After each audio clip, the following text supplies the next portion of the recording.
가지를 자를 때는 전정가위로 자르면 되는데 뿌리는 뭘로 잘라야 될까요? 톱으로 자르면 될까요? 결론부터 말씀드리면 빵칼로 자르면 돼요. 도대체 얼마나 잘 잘리길래 식물 키우는데 빵칼까지 쓰라는 건지, 그리고 뿌리는 어떤 때 잘라야 되는지, 마지막으로 아주 작은 화분은 어떻게 자르는지 하나씩 보여드릴게요. 먼저 빵칼로 뿌리를 자르는 것부터 보여드릴게요.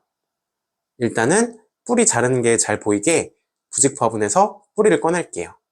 부직포 화분을 스티로폼 박스에 올렸고요. 돌아가면서 가위로 화분을 자를게요. 자른 화분을 아래로 젖혀주고요. 본격적으로 뿌리를 잘라보겠습니다. 시계로 시간도 재볼게요.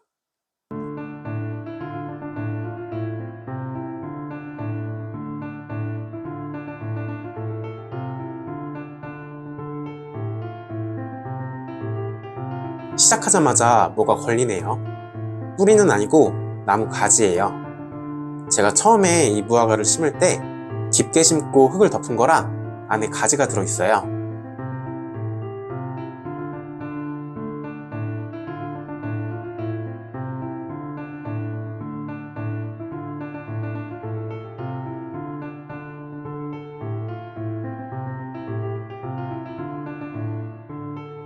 가지가 없는 뿌리 부분은 완전히 순두부처럼 썰리죠.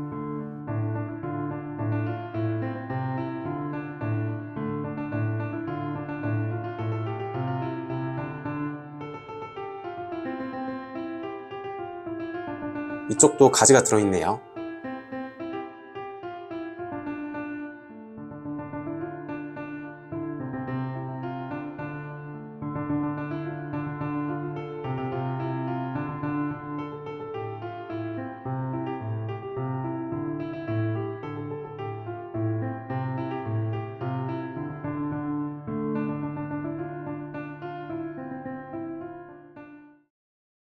영상 찍느라 왔다 갔다 했는데도 시간은 1분밖에 안 걸렸어요. 여기 보시면 굵은 가지가 잘려있죠? 이 가지 때문에 시간이 더 걸린 거고, 이 가지가 없었으면 30초면 다 잘랐을 거예요. 워낙 부드럽게 잘려서 뿌리가 없다고 생각하실 수도 있는데, 잘 보시면 이게 전부 잘린 뿌리예요. 뿌리는 무슨 카스테라 빵 자르는 것처럼 부드럽게 잘려요. 이쪽도 두꺼운 가지가 들어있죠? 그런데도 1분 만에 다 잘랐어요. 제가 작년까지는 이 톱으로 뿌리를 잘랐거든요. 톱으로 화분 한 개 자르려면 30분도 넘게 걸렸어요. 무화과 뿌리가 워낙 질겨서 톱이 잘 안 나가거든요. 그래서 힘으로 썰다 보니까 손에 물집도 잡히고 하루에 화분 2개 썰기도 힘들더라고요. 근데 무화과 동호회에서 빵칼로 자르면 된다는 얘기를 들었어요. 잘 잘려봐야 얼마나 잘 잘리겠어 하고 속는 셈 치고 해봤는데 진짜 너무 잘 잘리네요. 물론 가정용 작은 빵칼은 칼날이 짧아서 불편할 거예요. 오늘 자른 화분도 높이가 35cm나 되거든요. 그래서 칼날 길이만 30cm짜리 긴 빵칼을 샀어요. 링크는 더보기나 댓글에 남겨놓을 건데 꼭 이 제품이 아니어도 칼날 길이만 길면 아무 빵칼이나 비슷할 것 같아요. 뿌리 자르는 김에 위쪽에 이끼도 좀 걷어낼게요. 무화과가 첨근성이라 잘 보시면 위에도 뿌리가 꽉 차 있는 게 보이거든요. 그래도 너무 부드럽게 잘리죠? 이런 굵은 뿌리도 그냥 썰어버려요. 이제 자른 나무는 제가 만든 부직포 화분으로 옮겨줄게요.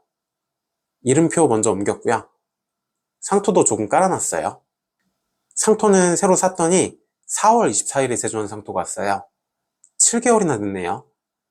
이렇게 오래된 상토는 물을 주면 스며드는 게 아니고 그대로 바닥으로 다 흘러나오거든요.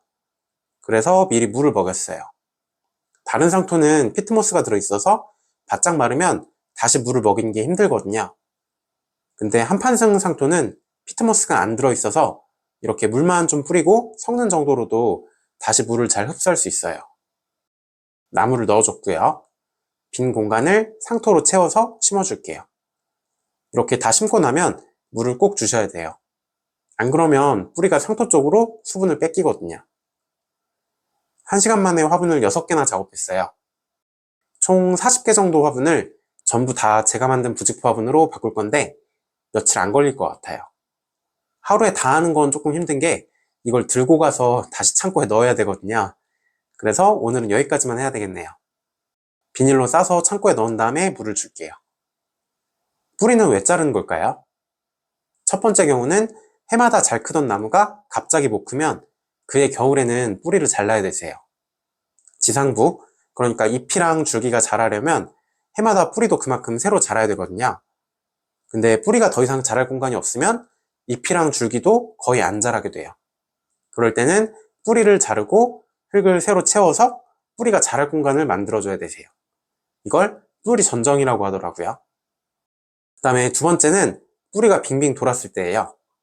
부직포 화분은 이런 경우가 없는데 플라스틱이나 고무 화분, 도자기 화분은 오래 키우면 이렇게 뿌리가 빙빙 돌아요. 이렇게 되면 뿌리가 물을 잘 흡수 못하고 물을 조금만 줘도 바닥으로 다 흘러나와요. 이때도 첫 번째 경우처럼 나무가 점점 잘 못 자라는 게 느껴지실 거예요. 이럴 때는 뿌리를 꺼내서 이렇게 빙빙 돈 부분을 다 잘라내고 그만큼 흙을 채워서 다시 심어야 되세요. 부직포 화분 같은 경우는 첫 번째랑 두 번째에 해당 사항이 없어요. 자동으로 뿌리 전정이 되거든요. 그래서 저도 제일 오래된 건 5년째 같은 부직포 화분에서 키우고 있는데 특별히 문제없이 나무가 해마다 잘 크고 있어요. 무화과 열매도 똑같이 40개 이상씩 열리고 있고요. 그런데 굳이 왜 뿌리를 잘랐냐면 세 번째 경우 화분을 바꾸고 싶어서예요. 원래 심어져 있던 부직포 화분이 부식이 너무 심해요. 이렇게 만지기만 해도 가루가 날리죠. 여기 원래 회색 천이 덧대어져 있었는데 다 삭아서 떨어지고 있어요. 이것도 싫지만 더 큰 문제는 손잡이예요.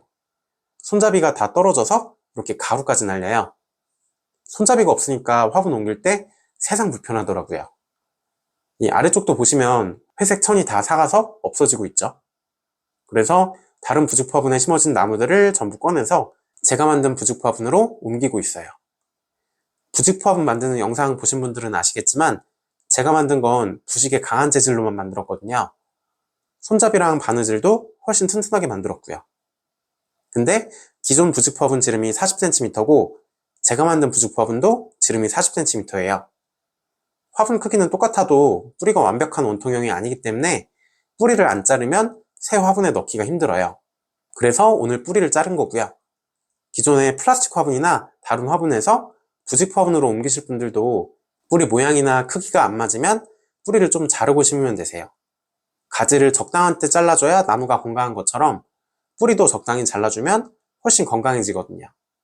그러니까 뿌리 자르는 거 겁내지 마시고 과감하게 잘라도 되세요. 뿌리를 자르는 네 번째 경우는 월동할 때예요. 무화과처럼 추위에 약한 나무를 너무 큰 화분에 심어 놓으면 화분째 옮기는 게 힘들거든요. 그럴 때는 뿌리를 썰어서 화분은 놔두고 나무만 들여놓을 수가 있어요. 그 다음에 봄이 되면 다시 화분에 심어주는 거죠. 마지막 다섯 번째는 수영을 바꿀 때예요. 조만간 무화과 수영도 자세히 설명드릴 텐데 제 나무들은 이렇게 일자로 올라가다가 위에서 갈라지는 수영으로 키우거든요. 근데 만약에 이렇게 양갈래로 키우던 나무를 일자로 만들려면 어떻게 해야 될까요? 예를 들어서 꼭 이쪽 가지를 살리고 싶다. 그럴 때는 반대쪽 가지를 빨간색 선에서 자르고요. 뿌리를 파란색 선처럼 잘라서 이렇게 세워서 다시 심으면 되겠죠?